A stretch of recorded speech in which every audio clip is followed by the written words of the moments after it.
बड़ी अच्छी बात चल रही थी हनुमान जी की।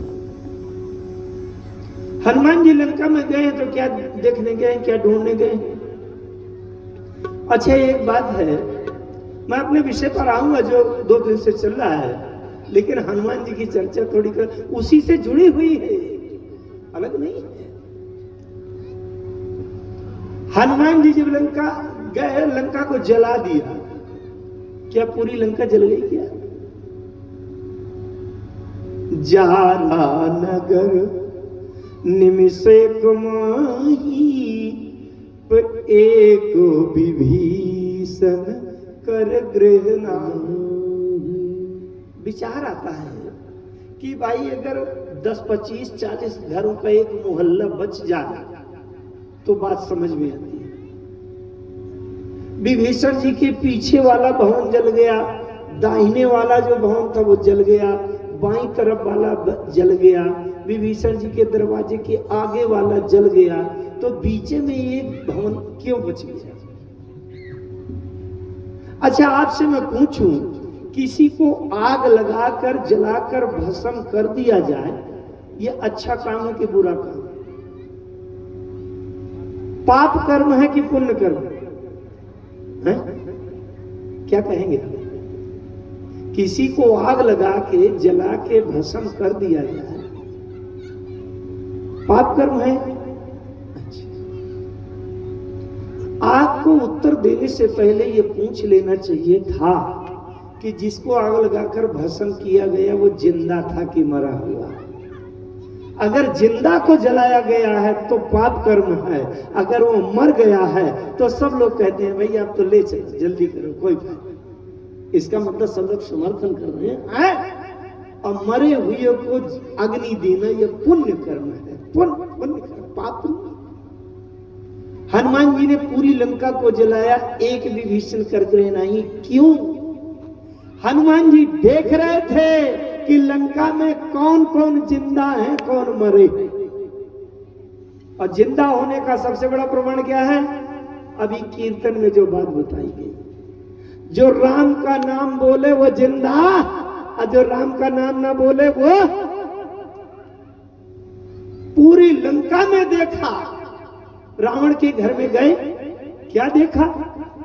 शयन किए देखा कपिते ही, मंदिर माहू न दीखी बैदे। शयन किए देखा कपिते ही, मंदिर माहू न दीख बैदे। शयन किए देखा कपिते ही, शयन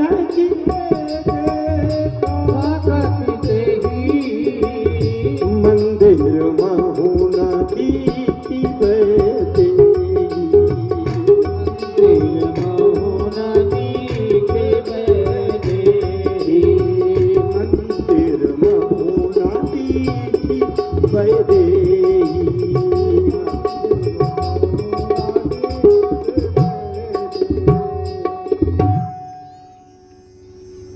स्पष्ट है जो 2 दिनों से चर्चा चल रही है। रावण के महलों में गए तो सो रहा था रावण। अच्छा क्या पता कि कौन सो रहा है कौन जाग रहा है?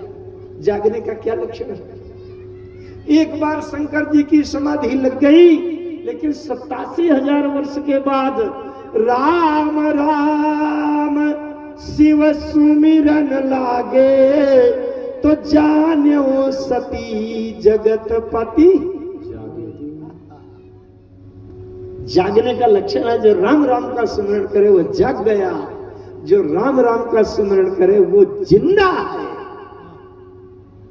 रावण के महलों में गए तो शयन किए देखा कपिल, एक तो सो, और फिर पूरे भवन में छान मारा तो बैदे ही नहीं थी।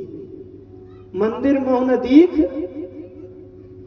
मैंने कल भी कहा था हमारे जीवन में 2 भाग हैं, एक देह वाला और एक बिना देह वाला।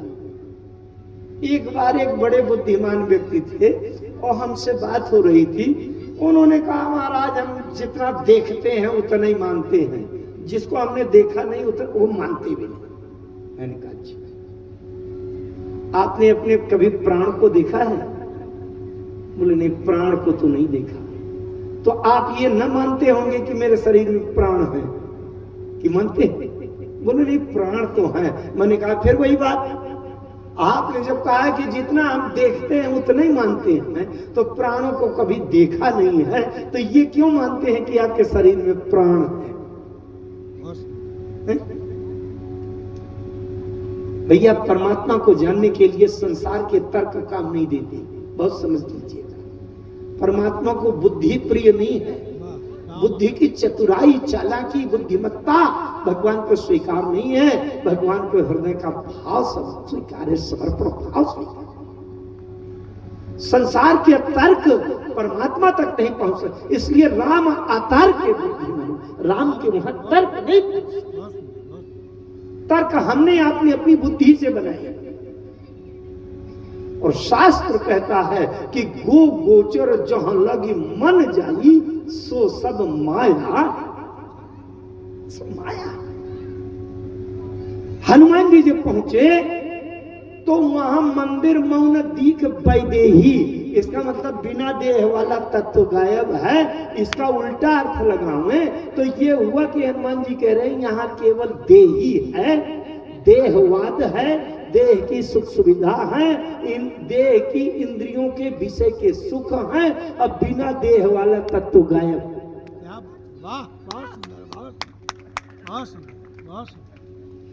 अगर वैदेही गायब हो जाए, बिना देह वाला गायब हो जाए, केवल देही भर बचे, तो क्या किया जाएगा?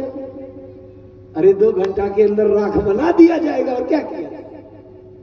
बात नहीं समझ पा रहे हैं, कठिन है बात।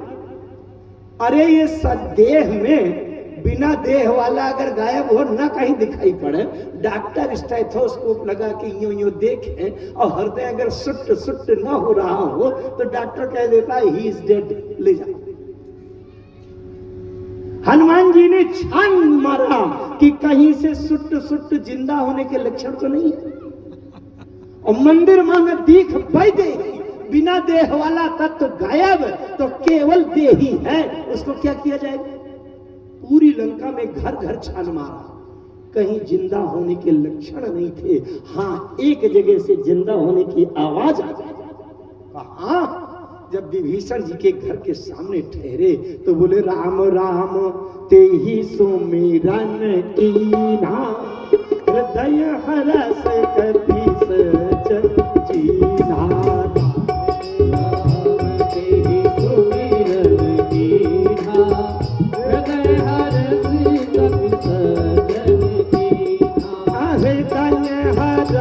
कपि सजन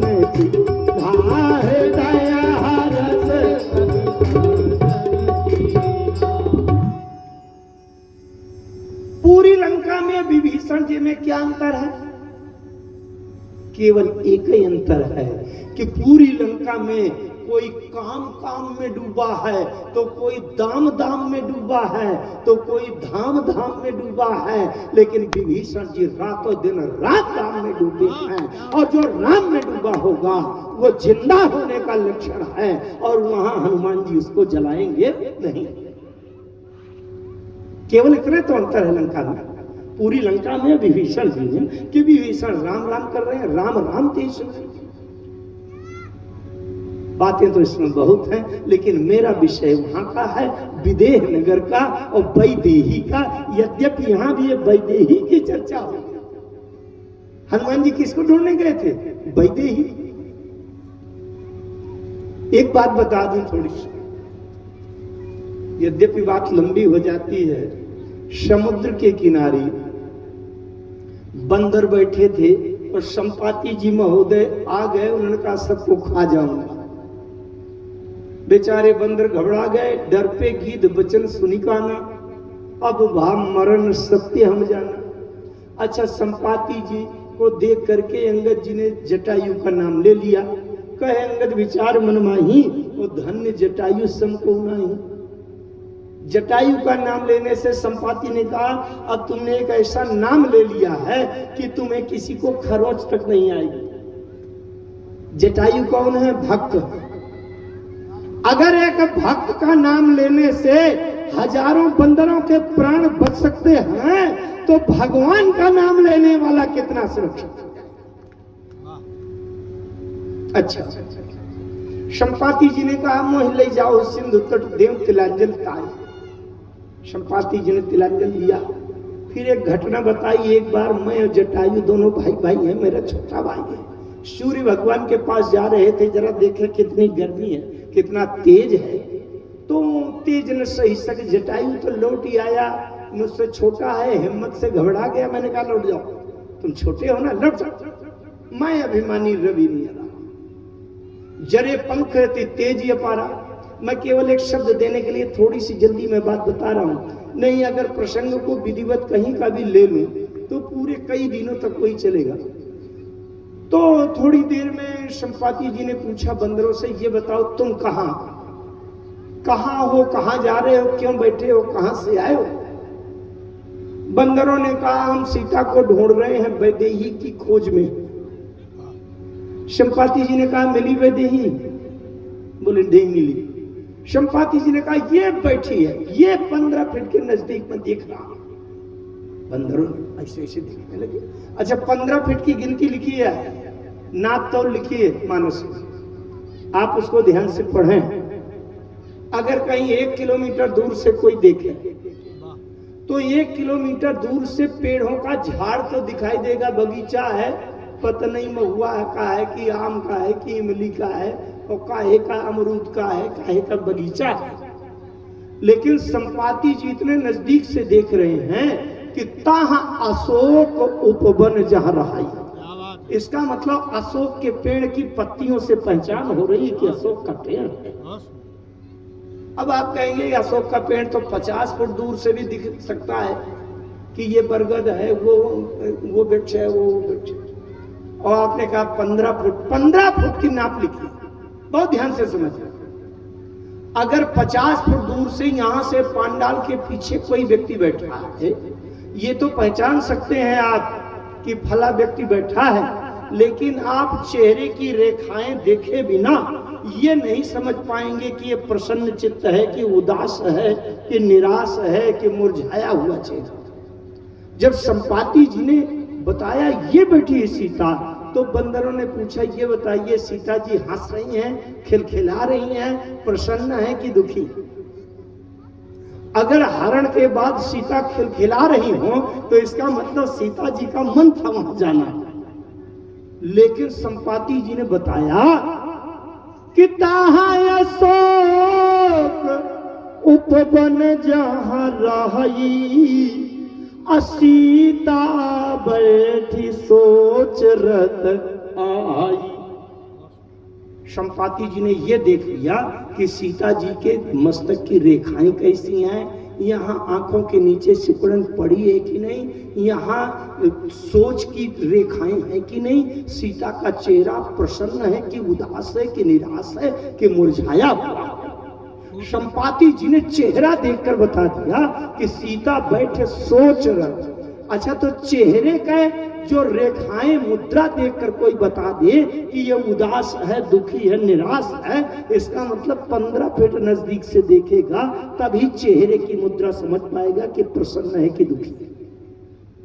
50 फीट दूर से कोई चेहरा देख के नहीं जान पाएगा कि उदास है। जब संपाति जी ने बताया तो बंदर भी ऐसे ऐसे उठकर देखने लगे, अरे भैया हम तो 3 घंटे से बैठे, हमने नहीं देखा। संपाति जी ने कहा किसको देख रहे हो? बोले वैदेही को। बोले संपाति जी ने कहा बैठ जाओ, नहीं देख पाओगे। मैं देखूं तुम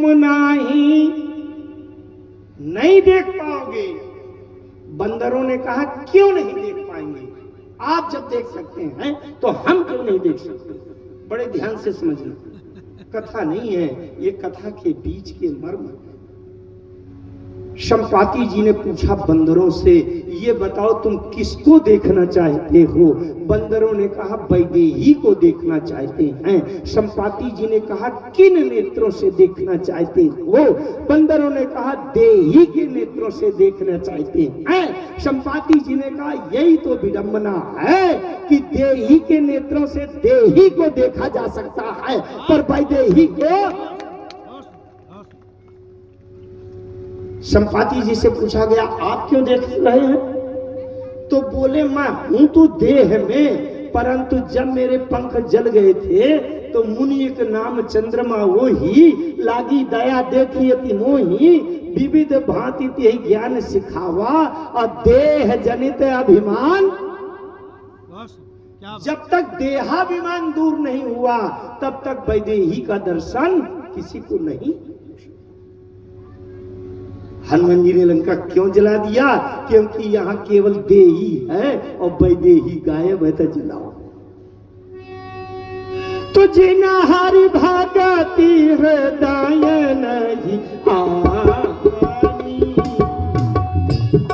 हरि भागति हृदय नहीं आनी, जीवत सब समान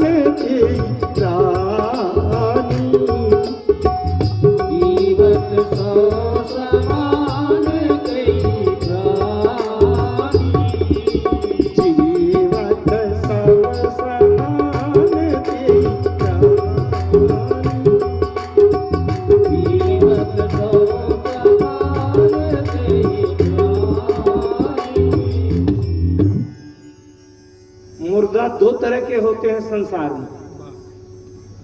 मुर्दा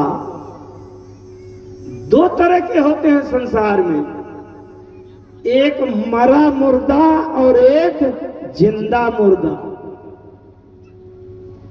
मरे हुए मुर्दा को सब लोग जान जाते हैं कि भैया मुर्दा हो गया, माने जो न खाए न पिए न बोले न देखे न सुने न हिले न डुलाए, कुछ नहीं, चलो ले चलो। लेकिन एक जिंदा मुर्दा भी संसार में होता है जो खूब रबड़ी मलाई हलवा खाता है, करोड़ों करोड़ों का व्यापार सब करता है, चुनाव जीतता है और साहिबी करता है। जिंदा तो रहता है पर वो भी मुर्दा है। वो ऐसे नहीं पहचान पाओगे, जब मानस की चौपाई वहां लगाओगे तब पहचान पाओगे। वो जिंदा मुर्दा कौन है? अरे जिना हरि भागति हृदय नहीं आनी, हरि भागति हृदय नहीं आनी, जीवत सब समान के प्राणी,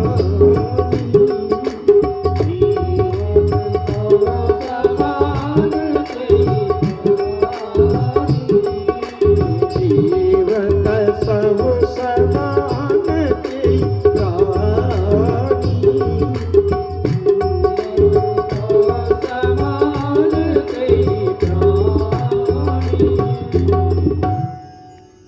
जीवत सौ कहने का तात्पर्य खूब खाए पिए हंसे बोले करे, लेकिन इस हृदय में अगर राम जी की भक्ति का कोई लक्षण नहीं आया तो वो जिंदा भी हो तो भी मुर्दा की तरह है। मुर्दा को राम जी से प्रार्थना करता रहता हूं दिन रात, प्रभु जिस दिन जिंदा रहते हुए आपकी भक्ति के बिना मुर्दा बनने की नौबत आवे तो उसको पूरे का पूरा साफ करके आप यहां से हटा दीजिएगा, जिंदा रहने का कोई नाम नहीं। गोस्वामी जी ने लिखा है, साधु समाज न जाकर लेखा और राम भगति महु जासु न रेखा, जाय जियत जग सो मही भारू और जननी जौवन मिटत कुछ। भक्ति ही इस जीवन का लक्ष्य। आइए जहां प्रसंग चल रहा था विदेह नगर में, महाराज ज्ञानी विदेह ने प्रतिज्ञा किया है और उसमें वैदेही दांव पर लगी है। सब राजा जो देहवाद वाले राजा। अच्छा, अभी जो बात चल रही थी कि विभीषण जी केवल राम राम के ही स्मरण की ना के बदौलत बच गए कि जिनका घर नहीं जला। गोस्वामी जी तो विनय पत्रिका में कहते हैं, राम कहत चलू राम कहत चल, राम कहत चलू भाई रे, नाई त भव बेकार वहाँ परी है, छूटत अति कठिनाई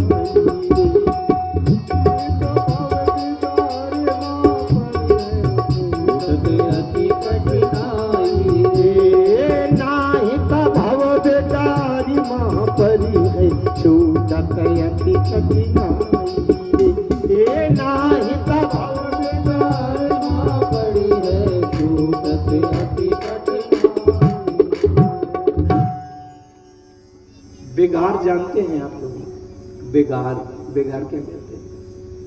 जैसे एक साधारण व्यक्ति ऐसे रास्ते में गांव के गली में जा रहा है और वहां बहुत बड़े रईस करोड़पति तानाशाह प्रभावी जबरदस्त का मकान है। उन्होंने देख लिया कि साधारण आदमी जाए, ए इधर आ, इधर आ। और उसने बुलाया, उसने कहा देखो ये 3 ठो भैंसे बंधी है, इनको पानी पिला दो और यहाँ 1 कुंटल गेहूं ऊपर छत में डाल दो, इधर का ईंटा उधर रख दो, इधर के बिस्तर उधर लगा दो। और 4 घंटा काम करवा लिया। 4 घंटा काम करवाने के बाद 10 रुपया नहीं दिया, कह दिया भग जा। मतलब जिससे काम करवा लिया जाए, मजदूरी में कुछ न दिया जाए, उसको बेगार कहते हैं। जानते हैं?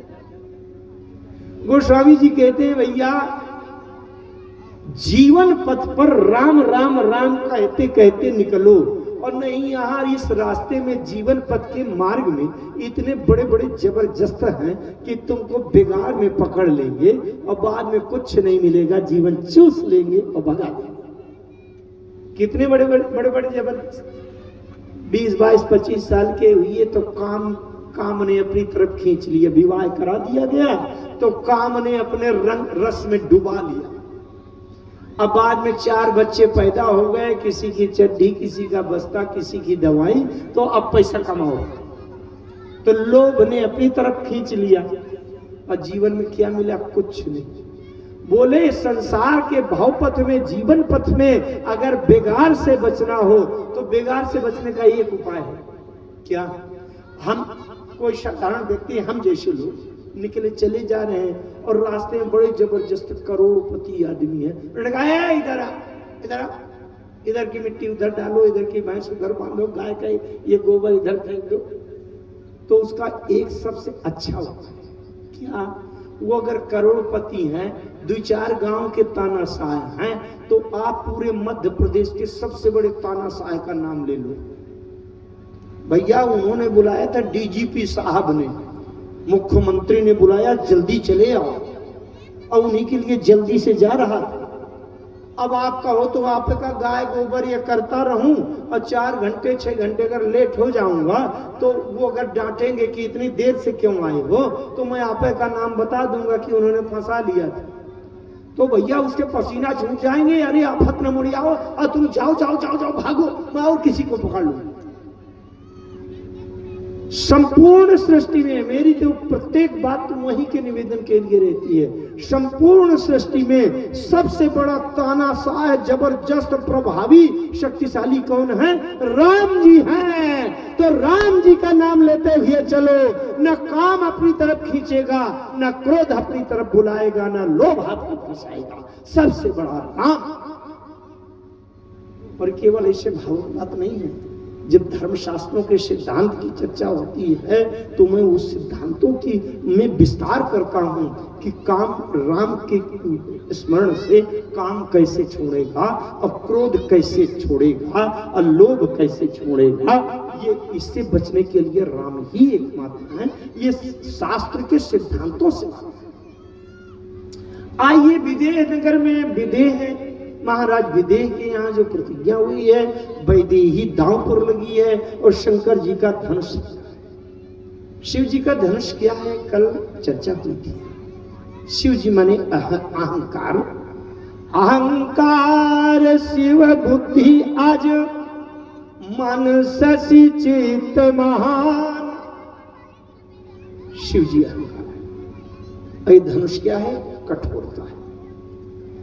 अगर हमारे जीवन में किसी भी प्रकार के अहम की कठोरता है तो इस जीवन में भक्ति नहीं मिलेगी। भक्ति तभी मिलेगी जब जीवन का अहंकार चूर चूर हो जाएगा, तभी। और देहवाद पर बड़े बड़े पहलवान राजा उठाने का प्रयास कर, नहीं उठा पाए। जनक जी ने कहा, तजहुआस निज निज गृह जाऊ, लिखा न विधि वैदेही विवाह। यद्यपि रामचरितमानस में सीता जी का स्वयंवर 2 बार लिखा गया है कि 2 बार हुआ। सीता स्वयंवर 2 बार हुआ, एक बार विदेह नगर में तो दूसरी बार देह नगर में। समझ रहे? विदेह नगर है जनक जी का नगर, जहां ज्ञान की स्थिति देहवाद को पार करके जहां ज्ञान की स्थिति है विदेह। और देह नगर कहां है? जहां देहाभिमान बड़ा भरा हुआ है और निज भुजबल में बैरु बढ़ावा, जहां का शासक बोल रहा है। उस देहाभिमान देहवाद के नगर लंका में एक बार सीता से मानस को ध्यान से। अच्छा, एक बात, इस बात को समझने के लिए अब समझेंगे थोड़ा। सीता जी के लिए 2 बातें कही गई। सीता जी किसी की पुत्री है क्या? अरे एक चौपाई ये आई, जनक सुता जग जननी जानकी, जनक सुता जनक सुता जग जननी जानकी, जनक सुता जग जननी जानकी, जनक सुता जग जननी जानकी, जनक सुता जग जननी जानकी, अतिशय प्रिय करुणा निधान की, अतिशय प्रिय करुणा निधान की, अतिशय प्रिय करुणा निधान की, अतिशय प्रिय करुणा निधान की। चौपाई ये सबको आती है। जनक सुता माने, जनक सुता माने क्या होता है? अरे साधारण शब्द का अर्थ है, कभी प्रतिक्रिया दे दिया करिए। जनक सुता माने जनक की पुत्री है ना। और जग जननी माने, जग जननी माने, अरे कितना सरल है, जगत की माता। अच्छा, तो जनक जी जग के भीतर है कि जग से बाहर है? जनक जी भी जग के भीतर है ना। तो जब वो जग जननी है तो जनक की मां है सीता की जनक की पुत्री है? बात समझ में आ रही? अगर वो जग जननी है तो जनक सुता कैसे? और अगर जनक सुता है तो फिर जग जननी कैसे? गजब। अच्छा, दूसरी बात, राम जी और कौशल्या जी में क्या रिश्ता है? कौशल्या जी के राम जी कौन है? कौन है? पुत्र। अच्छा, जब राम जी 6 महीने के थे तो एक दिन कौशल्या जी ने स्नान, तेल, काजर, घुंटी, श्रृंगार करके दूध पिला के पालना में सुला दिया और जाके कुल देवता का पूजन करने लगी। और जैसे भोग लगा के पर्दा बंद किया और थोड़ा आंख बंद किया और आंख खोला तो देखा तो राम जी छोटे से अब भोग जूठा कर रहे थे। अरे कौशल्या जी घबरा गई कि एक तो भगवान का भोग जूठा कर दिया, बताओ, पहले भगवान को खाना चाहिए, ये इस बालक ने जूठा कर दिया। और दूसरी चिंता ये हो गई कि राम जी को पालने में सुलाई आई थी, अभी वो पालने से उतरने लायक नहीं है, पता नहीं पालना उलट गया, पलट गया, कोई घटना हो गई, अनिष्ट। दौड़ करके गई तो देखा तो राम जी सो रहे। फिर लौट के आई तो यहाँ राम जी भूखा यहाँ वहां दुई बालक देखा। अब कौशल्या जी की बुद्धि भ्रमित हो रही, पता नहीं भरत तो नहीं आ गया कि भरत राम ही की अनुसारी, लेकिन जब अच्छे से पहचान लिया तो जान लिया कि मति भ्रम नहीं है, मति भ्रम मोर की आन विशेखा, ये दूसरा कोई चमत्कार है भैया। अब जब चमत्कार समझ में आया तो देख रावा माता ही जे अद्भुत रूप अखंड रोम रोम प्रति लागे कोटि कोटि ब्रह्मांड। अब कौशल्या जी क्या कह रही हैं? स्तुति करी न जाई भय माना और जगत पिता मैं सुत करी जाना। ये वाक्य आप सुनकर के क्या समझेंगे? कौशल्या जी अपना भ्रम स्वीकार कर रही हैं। आज तक मुझे बड़ा धोखा था, भ्रम था कि मैं सुत करी जाना, आपको पुत्र माने बैठी हूं, और वास्तव में हो कौन आप? जगत पिता मैं सुत करी जा। अब आज भ्रम दूर हुआ कि आप पुत्र नहीं हो, आप जगत के पिता हो। तो कौशल्या जी जगत के भीतर है कि बाहर? और जब राम जी जगत के पिता हैं तो कौशल्या के कौन हो गए? जनक के कौन हो गए? वो दशरथ के कौन हो गए? अरे दशरथ कौशल्या की कौन सी बात है? अरे शंभु बिरंची विष्णु भगवान, शंभु बिरंची विष्णु भगवान, उपजहि जासु अंश के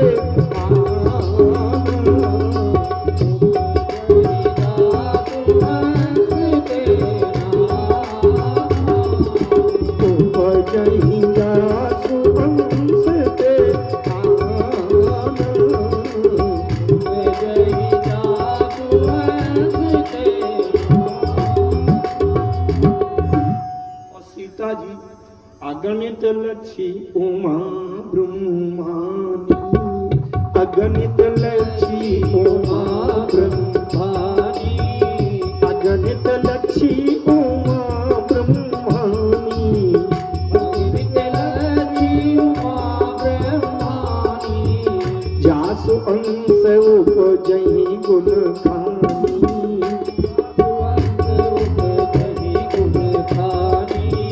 जासु अंश उपजहि गुण खानी।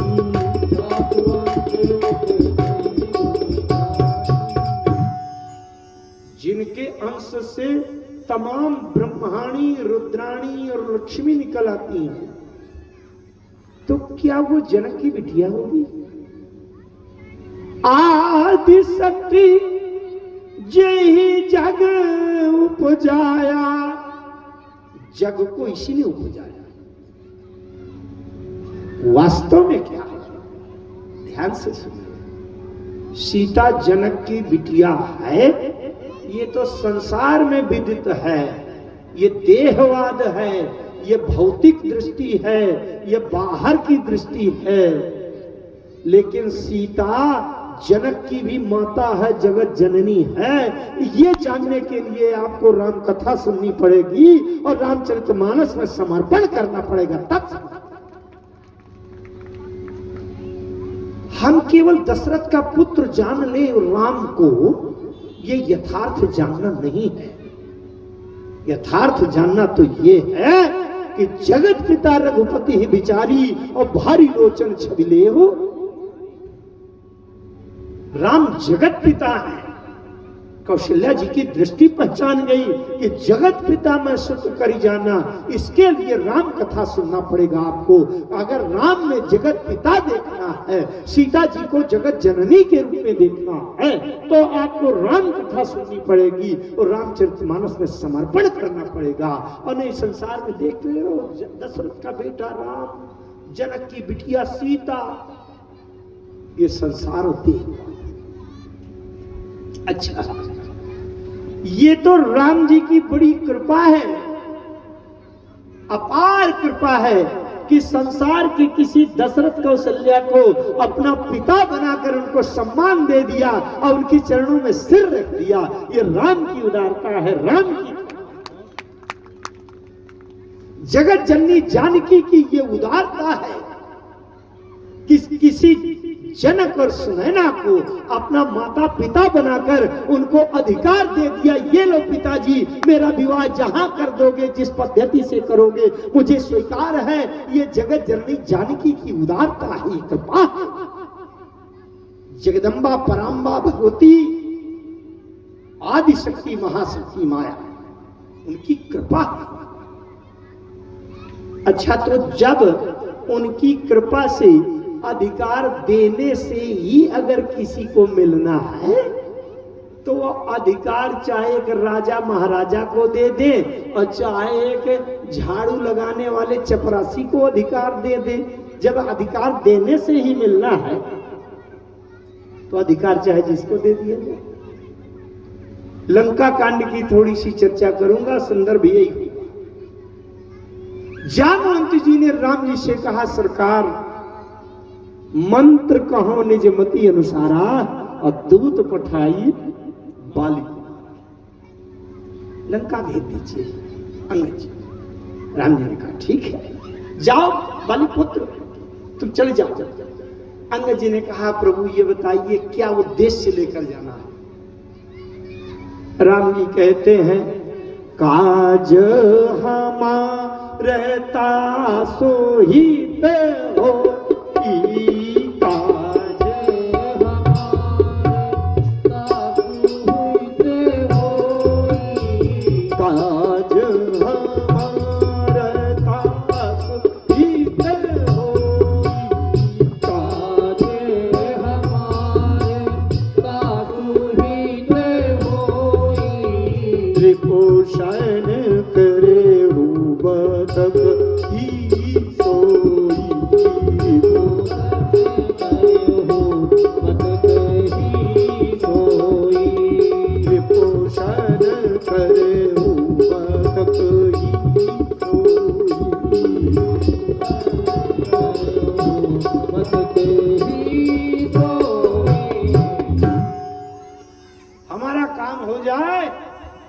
सीता मिल जाए लेकिन उसका भी हित हो जाए, अहित ना।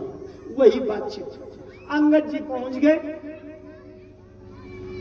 पहुंच गए। बातचीत करते करते रावण, देखिए, जो दूसरे के जीवन में केवल कमी दोष ही देखता है, उसको केवल दोष दिखाई देता। रावण ने अंगद से कहा, अरे तुम जिस अपने स्वामी की प्रशंसा करते हो, त्याग की और इसकी उसकी, वो सब कुछ नहीं है। त्याग करके नहीं आया अयोध्या, बल्कि क्यों आया है? आगुन अमान जानते ही और दीन पिता बनवास।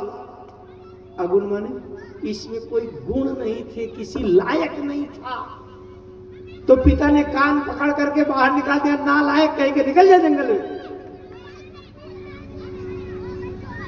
आगो ने अमान जानते दीन पिता बनवा, पिता ने जंगल निकाल दिया। अंगद जी ने अपने राम जी की निंदा सुनी और शास्त्र कहता है, अरे हरि हरे निंदा सुनई जो काना, हरि हर निंदा सुनई जो काना, हरि हर निंदा सुनई जो काना, हरि हर निंदा सुनई जो काना, होय पाप गो घात समाना, होय पाप गो घात समाना, होय पाप गो घात समाना, होय पाप गो घात समाना। क्रोध आ गया, कटकटान कपि कुंजर भारी, अदोह भुज दंड तमक, बड़ी जोर से कटकटा के दोनों हाथ नीचे धरती में पटक दिए। डोली धरनी सभासद खसे। आज के आधुनिक बुद्धि वाले ने कुतर्क किया हमसे किसी ने, बोले महाराज रामामानस में बड़ी गप्पें लिखी हैं, एक बंदर के हाथ पटकने से कभी भूकंप आता है? अरे हमने कहा क्या इसको मिट्टी माने हो? ये केवल इतनी बात नहीं है। आज भी ज्यादा सर्दी तो नहीं है, आप लोग उठ उठ कर जाने लगे। अभी क्या समय हुआ? 4:30। अरे 4:30 है, आज 5 तक तो चलने दो, हिम्मत बांधो। कम से कम एक ये सहमत तो हो जाए। बोलिए हनुमान जी महाराज की जय हो। वाह, बच्चे बड़े उत्साहित। अच्छा, इसमें है क्या? थोड़ा सा एकाग्र हो। ये पृथ्वी केवल मिट्टी नहीं है। ये जो गंगा जी में जल बहता है ना, ये केवल पानी नहीं है। नर्मदा मैया में जो जल बहता है, ये केवल जल नहीं है, साक्षात भगवती है, अधिष्ठात्री देवी है। इसको क्या कहते हैं? ये तो भगवान विष्णु की पत्नी है। पर्वत स्तन समुद्र वसने देवी पर्वत स्तन मंडले विष्णु पत्नी नमस्ते कहते हैं। एक बड़ा अच्छा गीत, मानो तो मैं गंगा मां हूं, ना मानो तो बहता पानी।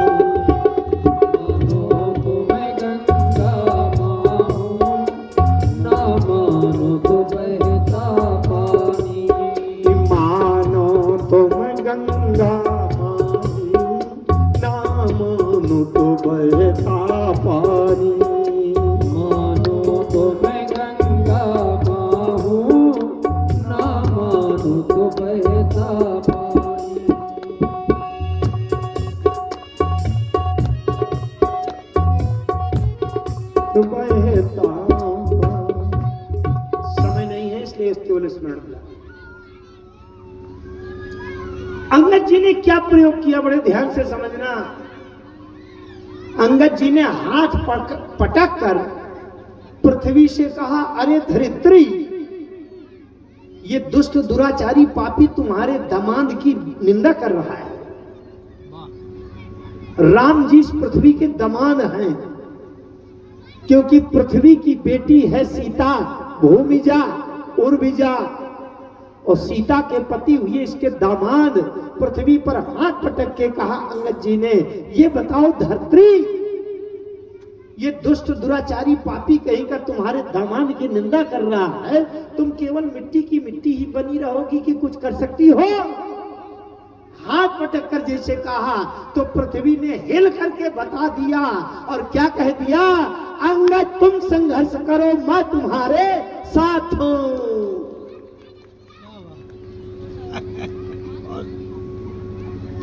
चिंता ना करो, मैं मिट्टी नहीं हूं, मैं सब कुछ कर दूंगी, बोलो। अब अंगद जी को विश्वास हुआ। मंदोदरी ने रावण से पूछा, लंकेश्वर सीता को क्यों लाए हो? रावण ने कहा, रे सीता को अपनी रानी बनाऊंगा, पत्नी बनाऊंगा। वाह! मंदोदरी ने कहा, वाह, विचार तो बहुत अच्छा है, परंतु पद्धति ठीक नहीं है। अगर सीता को अपनी रानी पत्नी बनाना चाहते थे तो जनक जी ने खुलेआम आयोजन किया था, वहां जाकर के धनुष उठा के शंकर जी का तोड़ देते और सीता को उठा के लाते, तो मैं भी छाती फुलाकर गर्व करती कि रावण त्रैलोक्य विजेता बनकर शिव जी का धनुष उठाकर तोड़ कर पाया। जनक सभाय गणित भूपाल, जनक सभाय गणित भूपाल, तुम रहे अति गर्भ साचा, तुम रहे अति गर्भ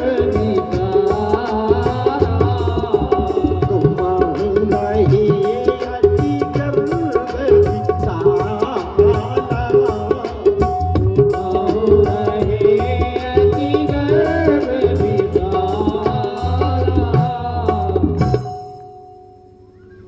पंक्ति का संकेत यही है। मंदोदरी कह रही लंकेश्वर से, जनक सभा अगणित भूपाला, तीनों लोगों के योद्धा इकट्ठा थे और तुम हूं रहे, छाती क्यों नहीं चौड़ी हो गई कि धनुष उठा के तोड़ के ले आते? ये चोरी चोरी लाकर सीता को रानी बनाओगे। अंगद जी पहुंच गए, हाथ पटकने से जब पृथ्वी डगमगाई, अंगद जी को भीतर से हो गया, ये पृथ्वी केवल मिट्टी नहीं है, चेतना शक्ति है। अंगद जी ने कहा, जैसे कोई विद्यार्थी, ये तो शिक्षा मंदिर है, जैसे कोई विद्यार्थी परीक्षा में एक विषय से खिसक जाए तो शिक्षा विभाग एक उसको अवसर दे देता है, जिसको अंग्रेजी में कहते हैं सप्लीमेंट्री परीक्षा और हिंदी में कहते हैं पूरक परीक्षा। मेन एग्जाम तो निकल गया तो चलो सप्लीमेंट्री का अवसर दिए दे। अंगद जी ने कहा कोई बात नहीं, मुख्य परीक्षा तो जनकपुर में हो गई, पर चूक गए हो तो चलो सप्लीमेंट्री की परीक्षा का मैं अवसर दिए दे। जनकपुर में मुख्य परीक्षा क्या थी? शंकर जी का धनुष था, जो कोई उठा देगा, तोड़ देगा, सीता उसकी हो जाएगी। अच्छा, राम जी ने अधिकार की सीमा समाप्त कर दी थी, अधिकार असीमित कर दिया था अंगद जी का। बड़े ध्यान से, कभी जब अंगद जी पर बहुत बारीकी से विस्तार से विचार होगा तो आप समझेंगे कितना बड़ा काम किया और जामवंत जी ने कितनी बुद्धिमानी का काम किया। जब कभी नीतियों पर बात करेंगे, अंगद जी नीति क्या करें, लेकिन मैं वहां बात नहीं कर रहा, विषय दूसरा चल रहा। अंगद जी ने पूछा राम जी से कि मुझे लंका जाकर के क्या क्या करना है, तो राम जी ने कहा, परम चतुर मैं जानत आहूं, तुम्हें बुझाई बहुत का कहूं, मैं जानता हूं कि तुम चतुर। लेकिन अंगद जी ने कहा, महाराज फिर भी कुछ बता तो दीजिए। बोले, काज हमारा तासु हित हुई, हमारा काम बन जाए, सीता मिल जाए, उसका हित हो, उसका अहित ना हो, और इसमें जो तुम्हें समझ में आवे सो कर देना। इसका मतलब पूर्णाधिकार दे दिया, कुछ भी अधिकार की कोई सीमा नहीं, जो मनावे सो कर देना। अंगद जी ने कहा ठीक है। हाथ पटकने पर पृथ्वी हिली, अंगद जी समझ गए कि पृथ्वी मेरे साथ है। अंगद जी ने कहा, रावण, मुख्य परीक्षा तो हो गई, मुख्य प्रतियोगिता विदेह नगर में, अब तुम रहते हो देह नगर में। लंका देहाभिमान का नगर है, तो ऐसा है कि जब अधिकार मिलने से ही मिलता है, देने से ही मिलता है, तो थोड़ी देर के लिए जनक जी को अधिकार दे दिया था जगत जननी जानकी ने, और उसी तरह थोड़े समय के लिए जगत पिता राम जी ने मुझको अधिकार दे दिया कि जो मनावे सो कर देगा। जो अधिकार देने से मिलता है तो मैं भी थोड़ी देर के लिए अधिकारी बन गया। अच्छा, तो अंगद जी ने कहा कि चलो फिर से मैं सीता स्वयंवर आयोजित किए दे रहा हूं। अच्छा, मैं एक बात कहा करता हूं, बड़े बड़े लोगों के पास बड़ी व्यवस्थाएं होती हैं। जनक जी राजा महाराजा हैं, शंकर जी के भक्त हैं, ज्ञानी हैं, तो उनसे रोज मिलना जुलना रहता था, तो शंकर जी का धनुष मिल गया उठवाने तुड़वाने के लिए। मैं एक बात कहा करता हूं कि हमारे गांव में जो लोग आटा चक्की लगाए हैं और उनके पास 20 किलो का बाट वो मोहर लगा हुआ सरकारी कंपनी का नहीं है, तो इतना पत्थर रख के तौल देते हैं, कह देते हैं 13 किलो 500 ग्राम हो गया, ले जाओ। कोई लोहे का इतना छल्ला रख देते हैं, बोले ये 3.5 किलो हो गया, ले जाओ। अरे भैया, हमें तो तौलना है, चाहे मोहर लगा हुआ बाट हो और चाहे पत्थरिया रख के तौलने। तो अंगद जी ने सोचा, जनक जी है राजा महाराजा, उनके पास स्टैंडर्ड कंपनी का शंकर जी का धनुष मोहर लगा हुआ बाट है, अब मैं हूं अंदर बंदर, मेरे पास शंकर जी का धनुष तो है नहीं। तो जल्दी जल्दी उन्होंने देखा कि कोई पत्थर का टोल रख के उठवा दूं, कोई चट्टान रख के उठवा दूं, या लकड़ी का टोल ले रख कर उठवा दूं। जल्दी जल्दी देखा कुछ नहीं मिला, तो एकदम अपना पैर धम्म से रख दिया और घोषणा क्या कर दी कि जामम चरण सतासी सठका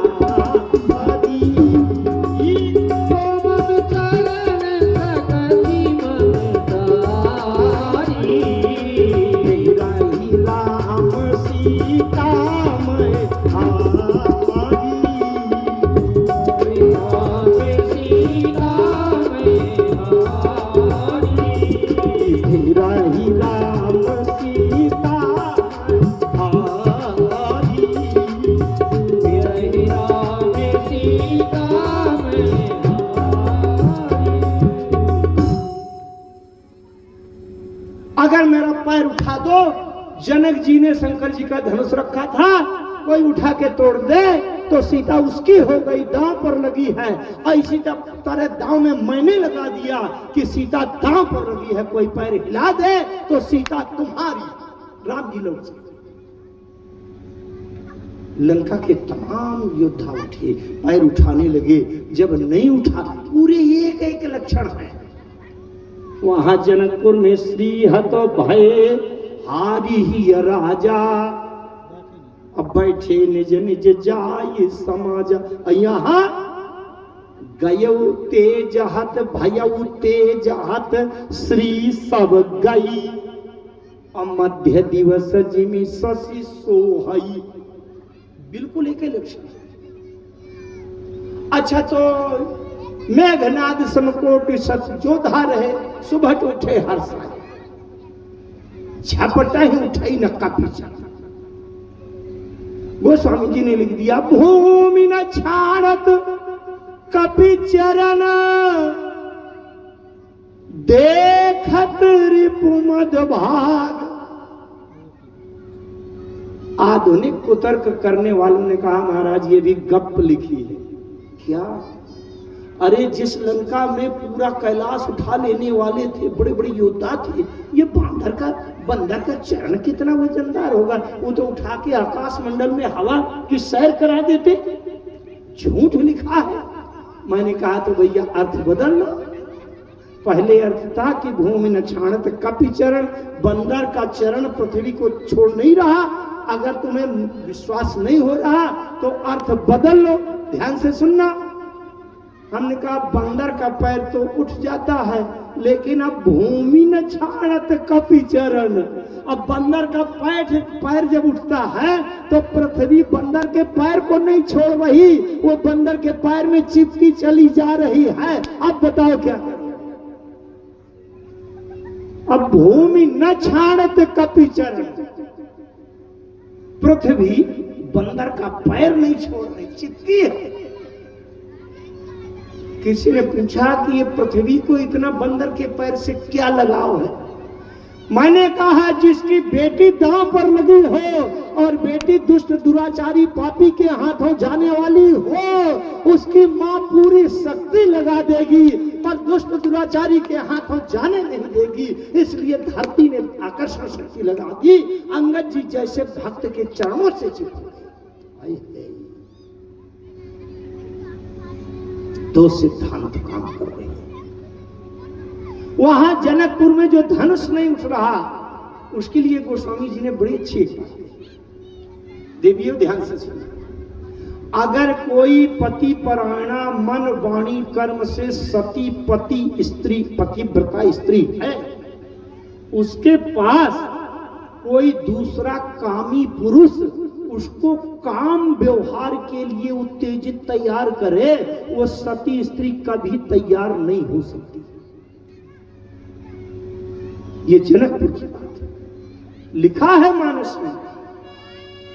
अरे डगई न शंभु सरासन कैसे,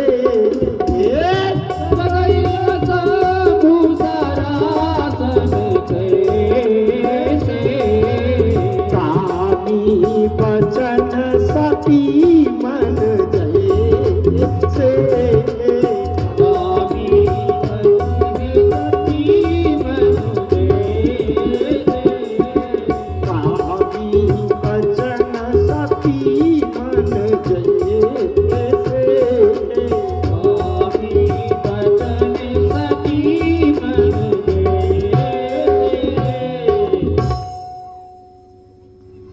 कामी की बातों से सती का मन डगमगाता नहीं है, उसी तरह शंकर जी का धनुष डगमगा नहीं। और यहां अंगद जी का चरण, भूमि न छाणत कपि चरण, देखत रिपु मद भाग, कोटि विघ्न ते संत कर मन, जिमिनी तीन त्याग। उधर सती का मन नहीं डगमगा रहा तो इधर संत का मन नहीं डगमगा रहा। निंदन्तु नीति निपुणा यदि वास्तुवन्तु लक्ष्मी समाविशत गच्छतु वायथेष्टम अद्यैव मरणमस्तु युगान्तरे वा न्यायात् पथः प्रविचलन्ति पदम न धीरा। है नहीं? अच्छा, ये लंका में संत का मन न डगमगाए, बड़े ध्यान से सुनना। अयोध्या में किसी संत का मन नीति में लगा रहे, ये कोई बड़ी बात नहीं। अयोध्या में सभी संत है। जनकपुर में किसी संत का मन नीति में लगा रहे, ये विशेष बात नहीं है। चित्रकूट में किसी संत का मन नीति में, धर्म में, अध्यात्म में लगा रहे, ये कोई बड़ी बात नहीं है। लेकिन लंका के वातावरण में अगर किसी संत का मन नीति से न डगमगा, ये विशेष बात है। लंका जैसी परिस्थिति में जो नीति को न छोड़े, उसको भक्ति की सीता मिलती। जब कोई हिला नहीं पाए तो रावण आया और रावण झुकने लगा अंगद जी का पैर पकड़कर उठाने के लिए। ध्यान से सुनना, जब रावण झुकने लगा तो अंगद जी ने कान में धीरे से कहा, रावण किसी भी कारण से हो, किसी भी भाव से हो, आखिर मेरा चरण पकड़ने के लिए तैयार हो गए हो कि नहीं? रावण ने कहा, हाँ, से पैर पकड़कर तुमको उछाल दूंगा आकाश। अरे बोले उछाल दो, कुछ भी कर दो, धरती उठा दो, लेकिन मेरा पैर पकड़ने के लिए तो झुक रहे हो ना? रावण ने कहा, हाँ झुक तो रहा। अरे अंगद जी ने कहा, भागी कहीं के, राम जी के चरण एक बार जाकर पकड़ ले, तुम्हारे जीवन का कल्याण हो जाएगा। जब अंगद जैसे बंदर के पैर पकड़ने को झुक रहे हो, तो इसी तरह राम के चरण पकड़ ले। गहा सिन राम चरण सठ जा, राम के चरण पकड़ ले, तेरा कल्याण हो जाएगा। अभागी के रावण लौट कर बैठ। किसी ने पूछा अंगद जी से, ये बताइए, आपने तेहि समाज कियो कठिन पन जेहि तौल्यो कैलाश। दोहावली में गोस्वामी जी ने कहा, तेहि समाज कियो कठिन पन जेहि तौल्यो कैलाश। जिसने कैलाश को उठाकर यूं ये देख लिया 50 ग्राम होगा, जैसे ऐसे ऐसे अंदाजा कर लेते हैं ना, कोई चीज ऐसे, हाँ 150 ग्राम तो होगा। इसी तरह रावण ने बाएं हाथ की उंगलियों में उठा के अब ऐसे ऐसे उछाल के टटोल लिया था कि कुछ 50-75 ग्राम तो होगा कैलाश। ये ही तौल्यो कैलाश। अरे जो कोई किसी जिस प्रतियोगिता में, जिस कला में कमजोर हो, उस कला में ललकारना चाहिए। और रावण तो बचपन से कैलाश उठाने का अभ्यास कर रहा था, और तुमने पांव उठाने का ललकार दिया। शायद उठा लेता तो। अंगद जी ने कहा, यह विश्वास की पराकाष्ठा है। जब विश्वास में कोई दृढ़ हो जाता है तो विश्वास की स्थिति में यदि, किंतु, अगर, मगर, शायद, ये संशयवाची शब्द होते ही नहीं है। राम में जिसका विश्वास है वहां शायद की कोई गुंजाइश। एक बात बड़ी भाव, अंगद से किसी ने कहा, ये बताओ तुमने बिना सोचे समझे सीता को दांव पर लगा दिया? अंगद जी ने कहा, सीता मेरी थोड़ी है, सीता जिसकी है वो खुद ही बचाएगा, और वो सर्वशक्तिमान है। ये राम के रामत्व पर विश्वास है कि राम सर्वशक्तिमान है, और सीता जब राम की है तो राम स्वयं बचाएगा। एक उदाहरण दे देता हूं, जैसे हम कभी आ जाएं, अब आप बैठे जुआ का खेल खेल रहे हो और हम आ गए, आपने देखा रे तिवारी जी आ गए। अब आप अपने सामने अपनी गद्दी में 10-12 लाख रुपया धरे हैं, खूब दांव लगा रहे हैं। अब आपने कह दिया, तिवारी जी थोड़ा सा 20 मिनट के लिए बैठ जाइए, मैं नाश्ता कर आऊं, दांव लगाते जाना। मैं बैठ गया। आप अगर 10-10 हजार, 20-20 हजार का दांव लगा रहे होंगे, तो मैं जब बैठूंगा तो 5-5 लाख का दांव लगाऊंगा। क्यों? हारोगे तो आप, जीतोगे तो आप, मेरा क्या जाता है? इसलिए दांव लगाने में कंजूसी क्यों करूं? ये सीता राम की है, राम पर अगर विश्वास है तो दांव लगाने में कंजूसी है? तो दोहावली का दोहा देखें आप। तेहि समाज कियो कठिनपन जय हिताल्यो कैलाश, स्वामी की प्रभुता कहूं अय्या सेवक विश्वास। ये विश्वास की पराकाष्ठा है। ये देह नगर में सीता स्वयंवर है, सीता दांव पर लगी है। चाहे शंकर जी का धनुष उठवाया जाए और चाहे किसी बंदर का पैर उठवाया जाए, सीता दोनों जगह दांव पर लगी है। और अगर सीता राम की दृष्टि से देखें तो ना जनक जी इनके अधिकारी हैं, ना अंगद जी अधिकारी हैं। ये तो उनकी कृपा है जो उनको कुछ समय के लिए अधिकार दे दी। इसलिए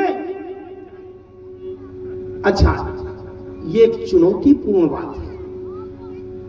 अपनी लघुता और समर्पण के बिना भक्ति की सीता नहीं मिल सकती। अगर रुपया, ध्यान से सुनो, रुपया, पैसा, धन, संपत्ति, सेना, शस्त्र, बल, वैभव से अगर सीता मिलना, हथियाना, कब्जा करना संभव होता तो सीता रावण की हो जाती, लौटकर राम को न मिलती। क्योंकि रावण जैसा भौतिकवाद में शक्तिशाली कोई दूसरा नहीं। जनक जी ने कह दिया, अरे तजहुआस निज निज गृह जाऊ,